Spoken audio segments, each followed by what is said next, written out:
साल 2008 के मुंबई आतंकी हमले की यादें एक बार फिर से ताजा हो गई हैं और मन कहीं ना कहीं खट्टा हो गया है उन शहीदों के बारे में सोच के। 26/11 हमले के मुख्य मास्टरमाइंड तहव्वुर राणा को अमेरिका से भारत लाने में बड़ी कूटनीतिक सफलता मिली है, लेकिन तहव्वुर राणा के भारत आने से पाकिस्तान के पास का खुलासा पूरी दुनिया के सामने हो जाएगा, क्योंकि एनआईए ने अपनी चार्जशीट में तहव्वुर राणा और पाकिस्तान में बैठे आतंकवादी संगठनों के साथ आईएसआई के कनेक्शन का पूरा चिट्ठा तैयार कर रखा है, जिसके मुताबिक तहव्वुर राणा के भारत आने से आतंकवादी संगठन लश्कर-ए-तैयबा और पाकिस्तान खुफिया एजेंसियों के बीच सांठगांठ उजागर हो सकती है। ये न केवल कानून बल्कि कूटनीतिक मोर्चे पर भी पाकिस्तान पर दबाव बनाने में मदद कर सकता है, क्योंकि राणा से एनआईए की पूछताछ में हाफिज सईद, जकीउर रहमान लखवी, सज्जाद मीर और हिजबुल मुजाहिदीन के प्रमुख इलियास कश्मीरी जैसे आतंकवादियों के नेटवर्क और आईएसआई से उनके संबंधों पर नई जानकारी मिल सकती है। क्योंकि जैसे ही तहव्वुर राणा भारत पहुंचा, उससे पहले ही पाकिस्तान में खलबली मच गई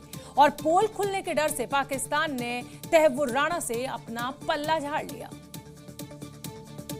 लेकिन अब जब 26/11 हमले के मास्टरमाइंड तहव्वुर राणा को विशेष विमान से दिल्ली ले आया गया है, तब पाकिस्तान की पोल खुलना तय माना जा रहा है, क्योंकि जिस तरह से पाकिस्तान की ओर से प्रतिक्रिया आई, उसमें उसकी घबराहट साफ दिखाई दी। पाकिस्तान विदेश मंत्रालय ने अपने बयान में कहा कि तहव्वुर राणा ने 2 दशकों से ज्यादा समय से अपने पाकिस्तानी दस्तावेजों का नवीनीकरण नहीं कराया है और उसकी कैनेडियाई राष्ट्रीयता बिल्कुल स्पष्ट है। लेकिन एनआईए की चार्जशीट में ये बिल्कुल साफ है कि पाकिस्तान की सरपरस्ती में पला बढ़ा तहव्वुर राणा ने ही 26/11 की साजिश को अंजाम दिया, जिसके लिए उसने मुंबई में एक एजेंसी खोली और डेविड कोलमैन हेडली को मोहरा बनाकर मुंबई में हमला कराया, जिसमें 160 से ज्यादा लोगों की मौत हुई थी। इससे बहुत सारे पोल खुलेंगे जो पाकिस्तान की डीप स्टेट ने, आईएसआई ने ये सारा कांड किया, उसके लिए इन सब लोगों का अकाउंटेबल बनाना बहुत जरूरी है। पाकिस्तान आर्मी के 2 मेजर इसमें जो डेविड कोलमैन हेडली ने बताया है, जो इनको हैंडल कर रहे थे, क्या वो बिना आईएसआई चीफ के काम कर रहे थे उसकी मर्जी के बगैर? ये तहव्वुर हुसैन राणा ही था जिसने डेविड कोलमैन हेडली के लिए गाड़ी, ठहरने और ऑफिस की व्यवस्था करने के लिए निर्देश दिए थे। जांच में ये बात सामने आई है कि David Coleman Headley, Tahawwur Hussain Rana और हाफिज सईद, जकीउर रहमान लखवी, साजिद मजीद, अब्दुल रहमान हाशिम और मेजर इकबाल शामिल हैं। सभी ने मुंबई में आतंकी हमलों की साजिश में अहम भूमिका निभाई थी। के मूल के आतंकवादी रिचर्ड कोलमैन हेडली के साथ मुंबई हमलों की साजिश रचने वाला तहव्वुर राणा 17 साल बाद भारत के चंगुल में आ ही गया। तहव्वुर राणा का प्रत्यर्पण मोदी सरकार के लिए बड़ी कूटनीतिक जीत बताया जा रहा है। 14 फरवरी को प्रधानमंत्री नरेंद्र मोदी की मौजूदगी में राष्ट्रपति ट्रंप ने तहव्वुर राणा को भारत को सौंपने का ऐलान किया था और इसके बाद से उसके डिपोर्ट करने की प्रक्रिया भी तेजी से चल रही थी और आज आखिरकार वो दिन आ ही गया जब 26 नवंबर 2008 में मुंबई को मिले जख्मों का हिसाब खाता होगा।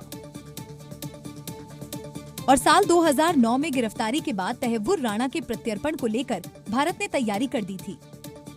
2011 में एनआईए ने राणा के खिलाफ चार्जशीट दाखिल की और 4 दिसंबर 2009 को पहली बार डिप्लोमेटिक चैनल से राणा के प्रत्यर्पण की मांग उठाई गई और आखिरकार वो दिन आ ही गया जब खुद अमेरिका के राष्ट्रपति डोनाल्ड ट्रंप ने पीएम मोदी के सामने इसका ऐलान भी कर दिया।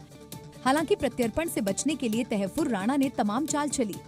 लेकिन वो भारत सरकार के मजबूत इरादों के आगे कामयाब नहीं हो पाया। तहव्वुर राणा ने अपनी याचिका में ये तक दावा किया था कि वो पार्किंसन रोग से पीड़ित है और भारत भेजे जाने पर उसे प्रताड़ित किया जा सकता है, लेकिन उसकी हर कोशिश नाकाम रही। उसने खुद को पाकिस्तानी मूल का मुस्लिम भी बताया था और कहा था कि भारत में उसे निष्पक्ष सुनवाई नहीं मिलेगी,